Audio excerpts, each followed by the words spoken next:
Sejarah Indonesia kelas 12. Dinamika politik ekonomi Indonesia masa demokrasi terpimpin. Nah, untuk materi hari ini kita akan belajar tentang dinamika politik ekonomi Indonesia pada masa demokrasi terpimpin, yaitu tahun 1959 sampai 1965. Alurnya seperti ini. Kita akan mempelajari secara khusus tentang politik dan ekonomi. Dinamika politik pada masa demokrasi terpimpin itu kita mulai dari Dekrit Presiden 5 Juli 1959, kemudian pemerintahan pada masa demokrasi terpimpin, kemudian kita mencoba melihat peta kekuatan politik nasional, lalu peran Presiden Soekarno pada masa demokrasi terpimpin, kemudian bagaimana proses pembebasan Irian Barat, dan juga politik luar negeri pada masa ini. Lalu kita melihat juga dinamika ekonominya. Kita mulai dari sistem ekonomi terpimpin, kemudian kebijakan ekonomi terpimpin, dan juga kebijakan untuk mengatasi masalah-masalah ekonomi pada saat itu. Masa demokrasi terpimpin identik dengan kepemimpinan Presiden Soekarno. Presiden Soekarno seolah menjadi aktor tunggal dalam kehidupan politik bangsa Indonesia. Lalu, bagaimana dinamika politik pada masa demokrasi terpimpin? Nah, kita coba lihat pelaksanaan masa demokrasi terpimpin, yaitu 1959 sampai 1965. Nah, kita lihat di sini itu ada pembacaan Dekrit Presiden 5 Juli 1959 yang ini menjadi awal dari demokrasi terpimpin. Pada waktu itu terjadi kegagalan konstituante dalam membuat undang-undang dasar yang baru, sehingga membuat lembaga ini dibubarkan dan membuat Soekarno mengeluarkan Dekrit 5 Juli 1959 yang terkenal dengan Dekrit Presiden 5 Juli serta kembali ke UUD 1945. Pembacaan Dekrit Presiden 5 Juli 1959 ini menandai pergantian sistem pemerintahan dari demokrasi liberal menuju demokrasi terpimpin.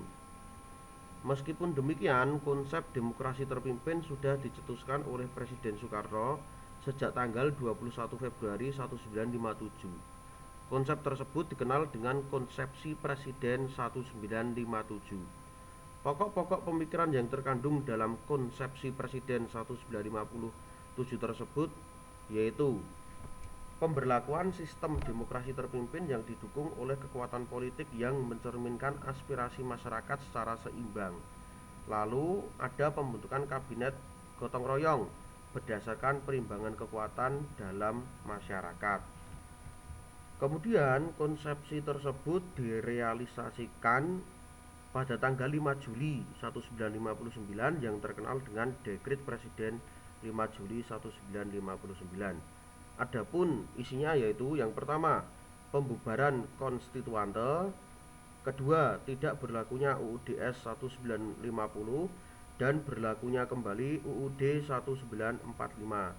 Dan yang ketiga, pembentukan Majelis Permusyawaratan Rakyat Sementara atau MPRS yang terdiri atas anggota DPR ditambah utusan daerah dan golongan serta Dewan Pertimbangan Agung Sementara atau DPAS.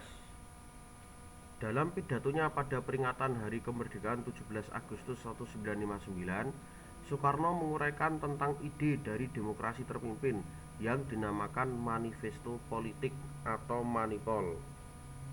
Nah, dalam Manipol ini, Presiden Soekarno menyerukan kebangkitan kembali semangat revolusi, keadilan sosial, serta penyusunan ulang lembaga dan organisasi negara demi revolusi yang berkesinambungan. Nah, selain itu, Presiden Soekarno menyatakan intisari Manipol yang memiliki 5 gagasan penting, yaitu Undang-Undang Dasar 1945, Sosialisme Indonesia, Demokrasi Terpimpin, Ekonomi Terpimpin, dan Kepribadian Indonesia. Nah, gagasan ini kemudian dikenal dengan kata USDEK yang merupakan akronim dari Undang-Undang Dasar 1945, Sosialisme ala Indonesia, Demokrasi terpimpin, Ekonomi terpimpin, dan Kepribadian Indonesia. Nah, pada saat itu pelaksanaan Dekret 5 Juli 1959 ini mendapat dukungan dari kalangan jenderal, ya, dari kalangan jenderal TNI AD, yaitu Jenderal Nasution pada saat itu menginstruksikan kepada seluruh jajaran TNI AD untuk melaksanakan dan mengamankan dekret tersebut. Nah, di gambar bisa kalian lihat ini adalah Jenderal AH Nasution, ya, yang mendukung jalannya dekret Presiden 5 Juli 1959. Nah, ini kabinet-kabinet pada masa demokrasi terpimpin yang kesemuanya itu dipimpin oleh Soekarno, yang pada saat itu sejak dekret presiden Soekarno ini menjadi pemimpin yang utama pada waktu itu. Ini beberapa hal penting dalam pelaksanaan masa demokrasi terpimpin. Yang pertama, kekuatan politik pada masa demokrasi terpimpin berpusat pada 3 kekuatan, yaitu Soekarno, TNI AD, dan PKI. Nah, kemudian muncullah tentang Nasakom, yaitu nasionalisme, agama, dan komunis, yang diciptakan oleh Soekarno yang sangat menguntungkan posisi PKI pada waktu itu. Bagi Presiden Soekarno, Nasakom merupakan cerminan paham berbagai golongan dalam masyarakat Indonesia. Presiden Soekarno yakin bahwa dengan menerima dan melaksanakan gagasan Nasakom, persatuan Indonesia dapat terwujud. Gagasan Nasakom pun mulai disebarkan kepada masyarakat. Pencetusan gagasan Nasakom dianggap sama dengan upaya memperkuat kedudukan presiden, karena jika menolak gagasan Nasakom berarti menolak kebijakan presiden. Kemudian pada waktu itu juga terjadi inflasi yang tinggi, terutama karena mengeluarkan uang dan membiayai penyelenggaraan proyek-proyek mercusuar. Nah, kita ingat lagi bahwa Soekarno itu sangat ambisius untuk istilahnya untuk membangun atau membuat Indonesia itu terlihat di luar negeri, sehingga melaksanakan yang namanya proyek mercusuar atau pembangunan. Nah, kita lihat hasilnya sekarang ini ya, seperti Monas, Gelora Bung Karno, dan lain sebagainya. Itu adalah proyek mercusuar. Kemudian juga untuk terlihat di luar negeri atau dunia internasional, melaksanakan yang namanya Games of the New Emerging Force atau GANEVO, dan juga Conference of the New Emerging Force. Nah, kemudian pada saat itu juga yang tidak kalah menarik adalah tentang masalah pembebasan Irian Barat. Nah, masalah pembebasan Irian Barat ini merupakan suatu tuntutan nasional yang didukung oleh semua partai politik dan golongan. Karena pada waktu itu bangsa Indonesia yakin bahwa Irian Barat ini mau bergabung dengan Indonesia dan jelas merupakan bagian dari Indonesia. Kemudian pada September 1961 dikeluarkanlah Trikomando Rakyat atau Trikora. Setelah melalui perjuangan yang panjang, akhirnya Irian Barat dapat kembali ke pangkuan Indonesia, yaitu pada 1 Mei 1963. Nah, prosesnya ini sangat panjang, bagaimana proses pengembalian Irian Barat ini melalui beberapa perjuangan, ya, diplomasi, kemudian ada konfrontasi politik, kemudian ada konfrontasi ekonomi, kemudian juga gerakan militer yang dilaksanakan di Irian Barat untuk proses pembebasan Irian Barat. Nah, untuk proses pembebasan Irian Barat sendiri itu dilaksanakan melalui PPRA, gitu ya, pelaksanaan penentuan pendapat rakyat, yang pada saat itu berdasarkan persetujuan New York pada 1962, Indonesia menerima kewajiban penyelenggaraan PPRA, penentuan pendapat rakyat. Kemudian PPRA dilaksanakan pada 14 Juli 1969 sampai 4 Agustus 1969. Pelaksanaan PPRA ini diatur oleh Brigjen Sarwo Edi Wibowo dan diawasi langsung oleh perwakilan PBB, yaitu Fernando Ortiz Sanz. PPRA dilaksanakan di tiap-tiap kabupaten. Semula PBB menghendaki PPRA dilaksanakan bagi semua orang dewasa, baik pria maupun wanita, dengan sistem one man one vote sesuai aturan internasional. Akan tetapi Indonesia menginginkan PPRA dilaksanakan dengan metode many man one vote, banyak orang satu suara. Metode ini lebih sesuai dengan sistem yang dianut Indonesia, yaitu musyawarah mufakat atas dasar Pancasila. Lalu perwakilan PBB yang menghadiri dan ikut mengawasi proses berlangsungnya PPRA selanjutnya membawa hasil PPRA dalam sidang umum ke-24 PBB pada November 1969. Dengan suara bulat, Dewan Musyawarah PPRA memutuskan bahwa Irian Barat tetap menjadi bagian dari Republik Indonesia. Nah, sidang umum ini kemudian menyetujui hasil-hasil PPRA tersebut, dan pada puncaknya 1 Mei 1963 kembali ke pangkuan Indonesia.